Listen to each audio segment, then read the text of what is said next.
Everyone, আসসালামু আলাইকুম। I hope আপনারা সবাই ভালো আছেন। আমিও আলহামদুলিল্লাহ ভালো আছি। Welcome to my new blog স্টোরিয়াস ইপিটি এপিসোড। তো আমার তখন এক্সাম চলতেছিল। তো এক্সামের মাঝখানে আমি খুবই চাপে ছিলাম, পড়াশোনার খুবই প্রেশারে ছিলাম। কিছু রিলস দিছি, হয়তো বা দেখছেন। তো ঠিকভাবে ব্লগ এডিট করা বা আপলোড দেওয়ারও মতো টাইম পাইনি। তো যাই হোক, এখন ওই দিন ভার্সিটিতে গিয়ে লাইব্রেরিতে গিয়ে পড়াশোনা করতেছিলাম, কারণ আমাদের বাসায় ছোট ছোট 4টা বাচ্চা। তো বাচ্চাদের কিচির পিচিরে পড়াশোনা করা ঠিক মতো যায় না। যাই হোক, তো পড়তে পড়তে একদম বিকাল হয়ে গেছে, খবরও নাই দিন কোন দিক দিয়ে চলে গেছে। তো অনেক ক্ষুধা লাগছে। তারপরে বাস ছেড়ে দেওয়ারও টাইম হয়ে গেছে, আর লেট করলে বাস পাবো না। তো বের হয়ে গেলাম। বের হয়ে মিট বক্স দেখে আমার খেতে ইচ্ছা করতেছিল, আর অনেক ক্ষুধাও লাগছিল। কি খাবো ভাবতে ভাবতে টিফিন বক্সে চলে আসলাম। এটা একদম আমাদের ভার্সিটির অপোজিটেই স্টুডেন্টরা মিলে এটা দিছে। তো এই মিট বক্সটার প্রাইস ছিল 99 টাকা। তো সেই অনুযায়ী মিট বক্স মোটামুটি সব দিক দিয়েই ভালো ছিল, আর তখন অনেক ক্ষুধা ছিল, তাই খেতেও ভাল লাগছে। যাই হোক, ওনারা বলতেছিল যে ওনাদের খাবার খুবই ভালো, কোনো আগের খাবার দেয় না, সবসময় ভালোটা দেয়। আর এটা রাত্রেবেলা, এখানে প্রচুর বৃষ্টি হচ্ছিল, এক প্রকারের তুফান ছুটছে, আর প্রচণ্ড বাতাস ছিল। তো আমার কাছে ভালো লাগতেছিল, দাঁড়াইছিলাম বারান্দায়। রাস্তাঘাটে কোনো মানুষও নাই, বৃষ্টির জন্য যে যার মতো চলে যাচ্ছে। তো আমার খুব ভালো লাগতেছিল, ফিরি ফিরি পানি আসতেছে, আর খুবই ঠান্ডা একটা বাতাস, মৃদু বাতাস। এটা আমার খুব ভাল লাগে বৃষ্টির সময়। তো আমি এখানে একটু দাঁড়ায় ঢং করতেছিলাম, বিকজ বাতাস খাচ্ছিলাম, ভাল লাগতেছিল। যাই হোক, এটা আর পরের দিন আমি এখানে ভার্সিটিতে গিয়েই আমি ভর্তা খেলাম, আম ভর্তা, আর সাব স্যান্ডউইচ, কারণ আমি কিচ্ছু খেয়ে যাইনি, আর আমার অনেক ক্ষুধা লাগছিল। এখন আজকে পরীক্ষা দিতে হবে। তো যাই হোক, এখানে সাব স্যান্ডউইচ খাচ্ছিলাম, আর পড়তেছিলাম। আবার উপরে গিয়ে পড়বো, আর এক্সাম ছিল দুপুরে। তো আমি উপরে যাওয়ার পর আমার ফ্রেন্ড আবার ফোন দিয়েছে নিচে নামার জন্য। ও নাকি চিকেন খাচ্ছে। ও চিকেনের কথা বলে নাই, বলছে আমাকে এমনিতেই নিচে নামতে।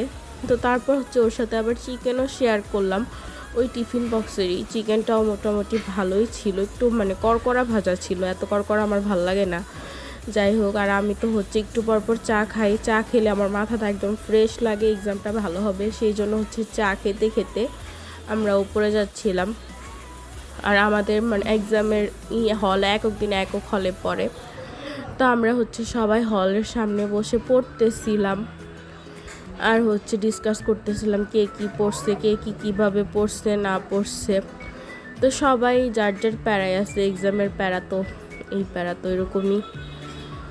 তো ওই দিন কঠিন পরীক্ষা ছিল স্যার। তো এক্সাম হল থেকে বের হয়ে দেখে আমার হাজব্যান্ড আসছে, সে আসবে আমাকে বলেও নাই। সে মেনলি আসছিল গাড়ির জন্য কি একটা কাজে বিআরবি অফিসে। তো ওইখান থেকে যেহেতু আমার ভার্সিটি কাছে, তো সে চলে আসছে। তো আসবে যে আমার কিছু বলেও নাই। তো আমি নিচে নেমে তো পুরা। আর ওই দিন থেকে আমার শরীরটা এত খারাপ, আর এখন তো পুরাই খারাপ। আমার ভয়েস দেখেই বুঝতে পারতেছেন, যার জন্য আমি ভিডিও আপলোড করতে পারতেছি না। তো এখানে তার চা খেতে ইচ্ছা করতেছিল, বাট তখন প্রচুর রোদ ছিল, যার কারণে আমি না করছি, আমি চা খাবো না। তারপর সে ফাইজলামি করতেছিল, তো আমি একটু জুস খেলাম, কারণ গলা টলা শুকায়, অবস্থা খারাপ। আর বাহিরে প্রচুর রোদ ছিল, বলার বাহিরে। আর মাঝখানে কয়েকদিন অনেক রোদ পড়ছিল, খুব গরম ছিল। তো যাই হোক, এরপর আমরা বের হয়ে গেলাম। আর আমরা দুজনের একজনও লাঞ্চ করি নাই। তো সে বলতেছে লাঞ্চ করবে বাহিরে, বাট আমার ভাল লাগতেছিল না, আমার ওই শরীর খারাপ। আমি বলতেছিলাম বাসায় চলে যাব, বাসায় যেয়ে রেস্ট নিব। সে বলতেছে না, সে দাঁত ফালাইতে যাবে, তো তার লাঞ্চ করতে হবে। তো তারপর আর কি করার, চলে গেলাম লাঞ্চ করতে। আর আমার ভার্সিটি। তো এই তো রোদের মাঝখানে চলে যাচ্ছি। তারপর কই যাব ভাবতে ভাবতে আমি চাইতেছিলাম কাছের মধ্যে কোনো একটা জায়গায় যাইতে, যেন তাড়াতাড়ি হয়, লেট না হয়। তারপরে আমরা চলে গেলাম লা টিংটিংয়ে। এটা একদমই কাছে ছিল, ভার্সিটি থেকে খুব বেশি দূরে ছিল না। তো এখানে আমি 4-5 বছর আগে একবার আসছিলাম, তারপর আর কিছু মনে নাই এখানের। তো এখন দেখি ডেকোরেশন আবার নতুন করে সাজাইছে, আগেও কিছুটা এই টাইপেরই ছিল, বাট এখন আরও ইউনিকভাবে নতুনভাবে এটা আরও সাজাইছে। তো এই তো এখানে হচ্ছে মেনলি হচ্ছে ঝর্ণায় পানি পড়ে, তারপরে হচ্ছে মাটির ঘর, এগুলির ভিতরে বসেও খাওয়া যায়, বাট ভিতরে আমরা গেছিলাম প্রচুর একটা মাটির গন্ধ আসতেছে, যার জন্য আমরা বের হয়ে গেছি। এই তো এটা নাকি রাত্রে খুবই সুন্দর, দিনের বেলার চেয়ে রাত্রে বেশি ফোকাস করে এই জায়গাটা বেশি। তো আমরা এখানে বসতে পারি নাই গন্ধে, সো বের হয়ে মানে বাহিরে বসছি গরমে, যদিও তখন বিকাল বিকাল হয়ে যাচ্ছিল, হালকা একটু বাতাস ছিল। তারপর আমি তো ভীষণ টায়ার্ড ছিলাম। তো এই তো ফাইনালি হচ্ছে আমাদের লাঞ্চ চলে আসছে, 2জন 2টা সেট মেনু অর্ডার করছি, বাট এটা এত মজা ছিল, মানে এত মজা সচরাচর মানে কোনো ক্যাফের মেনু সেট থাকে না, আমি অনেক ক্যাফেতেই খাইছি বাট এত ভাল লাগে না। বাট এখানে রাইস থেকে ধরে চিকেন, সালাদ, সব কিছু ভেজিটেবল খুবই মজা ছিল। সো আমরা বলতেছিলাম শর্টকাট লাঞ্চ করতে চাইলে এখানে চলে আসা যাবে, বিকজ এখানের খাবার খুবই মজা।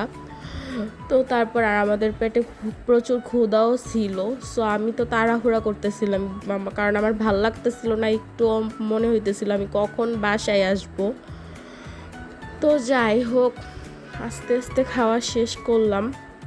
আর এখানের যে ওনার, উনি হচ্ছে মানে আমার ভার্সিটির দেখে আয়শা বলতেছিল যে আমাদেরকে একটা চা দিবে নাকি, মানে শান্ত মারিয়ামের সাথে ওনার মেবি কোনো কানেক্ট আছে। তো আমরা বলছি যে না, এই গরমে চা খাবো না। তো সে আমাদের ভ্যাট কেটে রাখছে, মানে ওনারটা খুবই ভালো। আর এখানের ফুড তো আসলেই মজা, আমার কাছে খুবই ভালো লাগছে, মানে খাবারের দিক দিয়ে বেস্ট, প্লাসও খুব সুন্দর। আর এখানে যাইতে চাইলে মেইনলি রাত্রেবেলা, ঠিক আছে, রাতে এখানের পরিবেশটা খুব বেশি সুন্দর থাকে, খোলামেলা জাঁকজমট থাকে। আর আজকের ব্লগটা এই পর্যন্তই, সবাই ভালো থাকবেন, সুস্থ থাকবেন, আল্লাহ হাফেজ। আর আমার ব্লগগুলি ভালো লাগলে অবশ্যই like, comment, share and follow দিয়ে দিবেন। তো tata, bye bye, take care, আল্লাহ হাফেজ।